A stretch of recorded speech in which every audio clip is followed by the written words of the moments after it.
quand les algorithmes font mieux que les experts.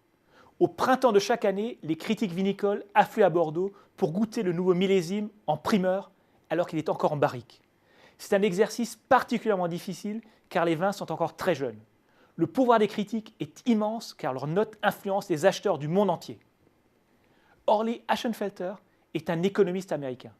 Professeur à l'université de Princeton, il a été rédacteur en chef de The American Economic Review, la revue d'économie la plus prestigieuse au monde. En étudiant la relation entre la météo et le prix des vins de Bordeaux sur plusieurs dizaines d'années, il a obtenu la formule suivante.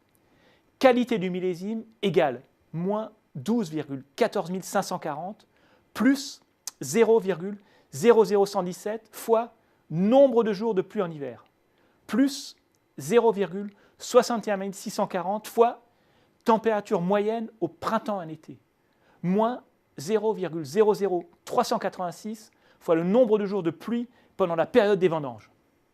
D'après Ashenfelter, il n'est donc pas nécessaire de goûter les vins pour déterminer la qualité d'un millésime. Une équation comportant quelques variables météorologiques est largement suffisante. Autant dire que les critiques vinicoles n'ont pas beaucoup apprécié la formule d'Ashenfelter. Une controverse a notamment éclaté entre Ashenfelter et le célèbre critique américain Robert Parker. D'après lui, l'économiste appréhende le vin à la manière d'un homme de Néandertal. C'est tellement absurde que ça prête à rire. En 1990, le New York Times a fait sa couverture sur la formule d'Ashenfelter. Dans l'interview qu'il a donnée au quotidien, l'économiste reprochait à Parker d'avoir surévalué le millésime 86. Il avait fait très froid au printemps et en été. Il avait également beaucoup plu pendant les vendanges. Il était donc évident que le millésime 86 ne serait pas bon. Dans la même interview, Ashenfelter prédisait que le millésime 89 sera le millésime du siècle, plusieurs mois avant que les critiques ne puissent même le goûter. Rappelons que les données météorologiques jusqu'aux vendanges sont suffisantes pour évaluer la qualité d'un millésime en utilisant la formule d'Ashenfelter. Pour Parker, c'était ridicule et absurde. Le millésime 89 s'avéra pourtant très bon.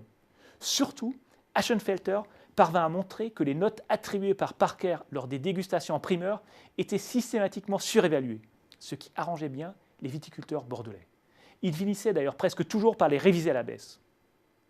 Depuis cette controverse, les avis des critiques se sont rapprochés de la formule d'Ashenfelter. Pour l'économiste américain, les critiques ne font plus d'erreurs aussi manifestes que par le passé.